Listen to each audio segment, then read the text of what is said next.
안녕하십니까. 산 김영준 국어논술학원 중등부 팀장 김다은입니다. 5월이 됐습니다. 5월에는 사실 학생들은 좀 쉬어가는 시간이라고 생각하지만 또 제 어머님들이랑 상담을 좀 해보면 예비고일에 대한 관심사가 예년에 비해서 어머님들의 관심사가 점점 앞당겨지고 있다는 걸 제가 좀 체감하게 됩니다. 학생들은 쉬어가는 시간이라고 생각하지만 절대 쉬어가는 시간이라고 볼 수 없죠. 이 시간을 정말 효율적으로 알차게 보내기 위해서 어떻게 해야 하는지, 그리고 앞으로 7, 8월 앞당겨진 7, 8월 예비고일 수업에 이 5, 6월 수업이 어떻게 연결되는지 그 부분을 같이 좀 설명을 드리면서요. 그리고 이제 6월에 내신 수업 어떻게 준비되고 있는지까지 이 과정 전체적인 내용 설명해 드리도록 하겠습니다. 네, 먼저 진심과 실력으로 최선을 다하는 산 김영준 학원의 중3팀 선생님들부터 소개하겠습니다. 자, 먼저 이제 중등부 팀장인 저고요. 저는 이제 현대문학, 고전문학 수업을 담당하고 있고, 이제 내신 대비 수업도 함께 진행하고 있습니다. 그리고 우리 양수민 선생님 독서논술 담당이시고요. 유쾌하고 스토리텔링 있는 수업으로 학생들한테 굉장히 인기가 많은 선생님입니다. 네, 우리 비문학 담당하시는 이전영 선생님입니다. 남학생들을 휘어잡는 그런 매력이 있으신 분인데 또 꼼꼼하게 지문 분석도 잘 해주시니까 학생들한테 정말 많은 신뢰를 받고 있는 선생님이세요. 네, 다음은 우리 텐션 대장 유진수 선생님입니다. 논술 대면 첨삭과 어휘 클리닉 수업하고 계시고요. 또 이제 내신 수업도 함께 하고 계시는데 텐션도 높고 또 열정 있는 수업으로 재밌게 학생들을 이끌어주고 계십니다. 네, 그럼 본격적으로 시작하겠습니다. 지금까지 학습 성취도 면에서 또 학습 습관 면에서 혹은 흥미도 면에서 한계가 있었다면 그 한계를 뛰어넘어야 할 때입니다. 이제 고등으로 올라가서 날아 올라가기 위해서 가장 진화된 커리큘럼과 강의를 저희 산 김영준 중3팀에서는 어떻게 준비하고 있을까요? 네, 중3 상반기 중요한 시기입니다. 배경 지식이 강화되어야 할 시기고요. 그리고 비문학과 문학에 대한 문해력이 강화되어야 할 시기고, 또 이제 논서 수령 문제가 고등학교 내신에서도 확대되죠. 그 논서 수령 문제에 대한 해결 능력이 강화되어야 할 시기, 그에 대한 훈련이 필요한 시기이고요. 또한 고등 내신 내 예행 연습으로 내신도 빡세게 해나가야 할 시기입니다. 자, 이 네 가지 중요한 학생들에게 주어진 미션을 저희 산 김영준이 어떻게 대비해 나가는지, 학생들을 어떻게 돕고 있는지 설명해 드리겠습니다. 네, 많은 학부모님들께서 또 칭찬해 주시고 또 저희 스스로도 자부하는 저희 학원의 가장 큰 장점은 정교하게 계획된 커리큘럼, 그리고 또 강의력, 선생님들이 정말 열심히 준비하셔서 학생들 매주 만나고 계시는데요.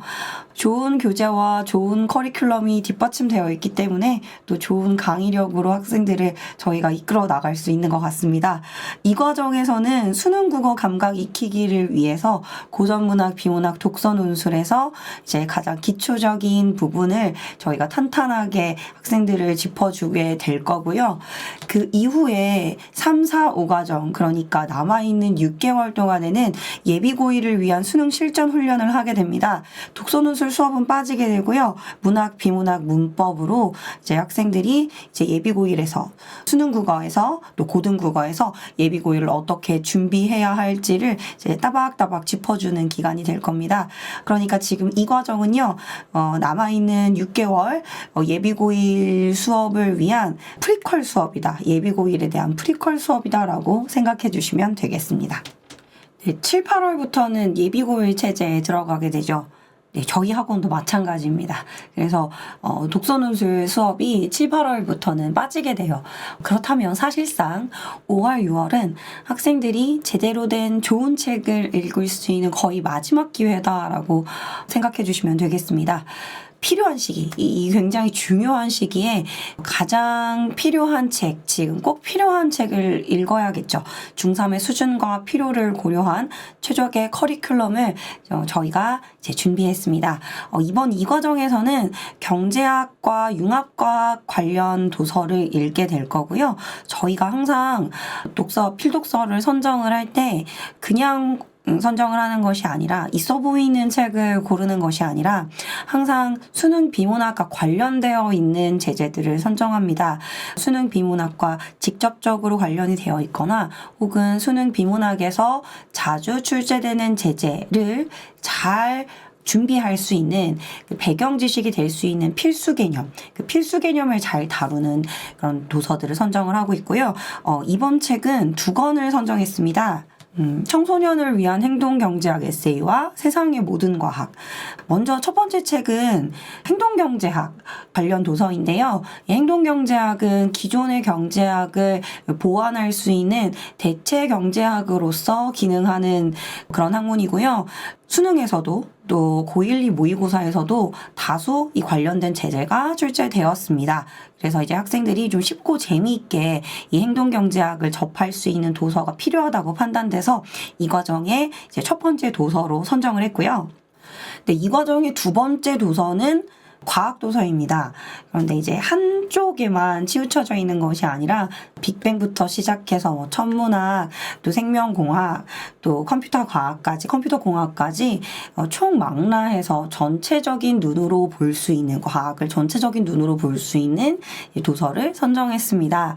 지금 이제 2024년에 새롭게 책이 개정이 됐어요. 그래서 개정된 내용을 가지고 저희가 새롭게 또 교재를 만들었기 때문에 이전 버전 말고 24년 개정판으로 구입하셔서 학생들을 읽게 해주시면 감사하겠습니다. 네, 그리고 수능과 내신에서 직접적으로 가장 높은 비중을 차지하고 있는 비문학과 문학에 대한 문해력 강화가 필요합니다. 자, 그런데 이것은 갑자기 한꺼번에 이루어지는 것이 아니라 꾸준하고 의식적인 훈련이 필요한데요. 우선 먼저 비문학은 일단 상반기에는 5월까지는 의미관계를 고려해서 좀 따박따박 꼼꼼하게 지문 분석 훈련을 하게 될 거고요. 하반기 이후부터는 여름방학 이후부터는 좀 더 어려운 지문을 가지고 고난도 지문 분석 훈련을 하게 되고 또 출제 유형에 따라서 어떤 문제들이 출제되는지 실전 훈련을 하게 됩니다. 네, 5월의 비문학 수업은 먼저 지문을 독해하는 큰 틀의 독해 원리를 학습을 한 다음에 이 원리를 짧은 지문에 적용해서 한번 연습을 해보고 좀 더 긴 지문으로 또 긴 호흡으로 독해 원리를 적용해 본 다음 또 실전 문제를 통해서 감각을 익히는 체계적인 3단계 훈련을 통해서 진행됩니다. 네, 문학은 크게 현대문학과 고전문학 두 파트로 나뉘게 되는데요. 지난 3월에 현대문학사를 공부를 했었습니다. 그리고 이 현대문학사를 배운 내용을 바탕으로 또 개념 학습을 한 내용을 바탕으로 이제 하반기에서는 좀 더 실전적인 훈련으로 들어가게 됩니다. 문학에서 자주 출제되는 기본적인 출제 유형이 있어요. 그 출제 유형에 따라서 문제를 어떻게 접근해야 되는지에 대한 훈련이 이어지게 될 거고요. 그 다음에 이제 고전문학, 특히 고1에서 학생들이 가장 어려워하는 부분입니다. 왜냐하면 접해보지 않았기 때문에 생소하기 때문에 좀 어렵죠. 하지만 고전문학은 기본적인 작품들만 잘 정리를 해놓으면 그 기본적인 작품들에서 비슷한 작품들이 출제되는 경우가 많기 때문에 그 대표 작품을 얼마나 잘 정리하느냐가 중요합니다. 그래서 그 첫 시작을 이번 5월에 하게 될 텐데요. 고전문학사 기초지식을 습득한 다음에 고등교과서에 나오는 각 유형의 대표적인 작품들을 공부를 하게 됩니다. 자, 그리고 하반기에는 이 내용을 바탕으로 해서 고어 읽기, 그 다음에 자주 출제되는 빈출 어려운 단어들이 있어요. 그 어려운 단어들을 배경 지식으로 이제 습득을 하게 될 거고요. 또 주제별로 또 대표 작품들을 조금 더 양적으로 확장해 나가면서 이제 어떤 문제들이 수능에서 내신에서 출제되는지 실전 훈련까지 하게 됩니다. 자, 문학도 마찬가지로 전체적으로 3단계로 진행이 됩니다. 문학 감상 원리 혹은 문학사와 관련된 기본 갈래 학습 혹은 이론 학습이 진행이 되고요. 그 다음에 이론 학습을 바탕으로 작품에 적용해보는 심화 학습이 이루어집니다. 그리고 이 작품의 내용이 이제 문제에서는 수능에서는 인근 고등 내신에서는 어떤 방식으로 출제되는지 실전 문제를 통해서 이제 문제풀이를 통한 이해를 하게 되는데요. 사실 상반기에는 이 실전 문제의 수준이 조금 쉽습니다. 그런데 뒤로 갈수록 하반기로 갈수록 예비고일에 가까워질수록 좀 더 어려운 문제들을 가지고 학생들이 훈련을 접하게 될 거예요. 네, 세 번째는 논서술형 문제 해결력 강화를 위한 문장 완성 훈련입니다. 논서술형 평가 문제에는 반드시 3가지가 필요합니다. 보통 논서 수령 문제가 되게 복잡합니다. 그 복잡한 요구사항을 잘 파악할 수 있는, 분석적으로 파악할 수 있는 능력이 필요하고요. 그 다음에 그 분석적으로 파악한 조건들을 반영해서 논리적으로 내용을 전개하는 능력이 필요하고요. 그 다음에 문법적인 오류 없이 문장을 끝까지 완성하는 능력이 필요합니다. 네, 어때요? 어머님들 보시기만 해도 굉장히 좀 고차원적인 능력을 요구하는 문제겠죠. 그래서 역시 마찬가지로 하루아침에 완성되는 것이 아니라 꾸준한 훈련이 필요하고요. 과제집과 보건 클리닉, 또 테스트에서 수령 문제, 매주 논술 쓰기를 통해서 이 문장 완성 훈련을 이제 매주 따박따박 해나가게 됩니다. 특히 논서 수령 문제 해결력 강화를 위해서 가장 도움이 되는 파트가 아무래도 독서 논술 파트겠죠. 독서 논술에서는 실제 쓰기가 이루어지기 때문에, 그래서 항상 제가 어머님들께 말씀드리는 내용인데요. 어디서 들어본 지식보다는 내가 읽어본 지식이 훨씬 더 마음과 머리에 남고 또 생각하고 써본 지식은 완전히 새겨집니다. 그래서 이 쓰기 훈련을 통해서 배경 지식도 내 것으로 만들 수 있고, 논제 분석을 통해서 출제 의도를 파악하는 훈련도 할 수 있고, 또 조건에 따른 글쓰기 훈련을 어설프지만 매일매일 매주 해나감으로써 자기 실력으로 강화하고 갖춰나가는 과정을 거치게 됩니다. 그리고 한 가지 더 추가적으로 말씀을 드리고 싶은 게 어휘 능력 너무 중요하죠. 읽기와 쓰기에 있어서 가장 기초가 되는 부분이기 때문에 어휘를 놓칠 수가 없습니다. 그래서 이제 매주 학생들에게 정해져 있는 그 필수 어휘를 이제 암기하고 공부하고 예문을 통해서 학습하게 하고요. 또 이 한자도 써보는 훈련을 통해서 이제 이 한자를 자기 것으로 가져갈 수 있도록 합니다. 학생들이 영어는 잘하는데 한자를 잘 모르거든요. 그래서 이 한자의 기본 지식을 통해서 어휘로 연결될 수 있도록 매주 과제를 부여하고 테스트를 부여하고 있습니다. 네, 4번째는 내신입니다. 네, 중등 내신 쉽다고 느껴질 수도 있지만 고등 내신의 예행 연습이기 때문에 또 중요한 파트입니다. 사실 이제 중등 내신에서도 킬러 문제들이 출제되는 경우, 킬러 선택지들이 출제되는 경우도 많고, 또 학생들이 생각하지 못했던 허를 찌르는 경우들이 많기 때문에 정말 독하게 지문을 반복 학습을 해야 되는데요. 그러한 반복 학습, 독한 지문에 대한 반복 학습을 위해서 저희는 지문 복습 과제, 또 친절한 해설 수업을 통해서 지문을 학생들이 완벽하게 이해할 수 있도록 수업하고 있습니다. 또 엄선한 예상 문제와 기출 문제를 통해서 고난도 문제, 그 다음에 다양한 변형 선지를 통해서 킬러 선지에 대비할 수 있도록 저희가 학생들을 지도하고 있습니다. 네, 저희 수업과 또 자료에 더해서 이제 학생들에 대한 개별 관리가 어떻게 이루어지고 있는지 설명드리겠습니다. 매주 문학, 비문학, 독서에 대한 테스트, 그 다음에 어휘에 대한 테스트를 통해서 학생들의 성취도를 관리하고 있고요. 이 테스트에서 일정 점수를 넘지 못하면 이제 학생들이 남아서 재시험을 보면서 그 내용을 좀 끝까지 습득하고 갈 수 있도록 지도하고 있습니다. 그리고 이제 재시험에서 통과를 하지 못했거나 혹은 테스트 점수가 일정 부분을 넘지 못했거나 혹은 해당 과목에 대해서 좀 더 집중적으로 공부하고 싶은 친구들을 위해서 주중 보강 클리닉도 진행하고 있습니다. 네, 논술 1대1 대면 첨삭은 학생들이 정말 많이 활용하면 좋겠는데요. 논술 글쓰기 점수 저득점자를 대상으로 일단은 부모님께 개별 통보하면서 시간을 맞추고 있는데요. 1대1 대면 첨삭을 개별적으로 신청하셔도 그 대면 첨삭을 받으실 수 있습니다. 그래서 한 30분 정도 선생님과 1대1로 대면하면서 글을 어떻게 써야 되는지에 대한 밀착 지도를 받을 수 있습니다. 그리고 과제를 다 수행하지 못한 친구들은 원래는 주말 중에 남아서 하고 가는데 다 못한 경우에는 평일 중에 다시 돌아와서 그 주의 숙제는 그 다음 주 수업이 시작되기 전에는 다 끝내고 이제 마무리할 수 있도록 지도하고 있어요. 네, 그러면 저희 이과정 정규 수업 커리큘럼 안내해 드리겠습니다. 5월 3일, 4일, 5일, 금요일, 토요일, 일요일에 개강되고요. 네, 말씀드린 3가지 과목으로 이제 4주 동안 걸쳐서 정규 수업이 진행됩니다. 그리고 5월 중에 특강이 하나 있는데요. 5월 15일 수요일 오전 11시부터 오후 2시에 예비고일 대비 실력진단 모의고사 특강이 진행됩니다.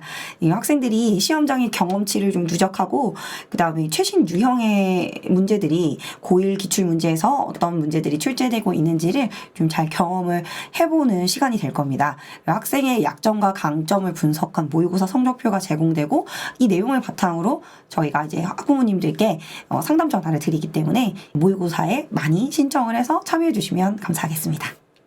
네, 그러면 이제 마지막으로 내신 시간표 안내해 드리겠습니다. 지금 이제 학교별로 일정이 전부 다 나왔기 때문에 기말고사 일정이 조금씩 다 다릅니다. 그래서 기말고사 일정에 따라서 세 그룹으로 나뉘어 있고요. 그룹별로 회차와 또 해당 수업 시간이 다릅니다. 참고해 주시면 감사하겠습니다.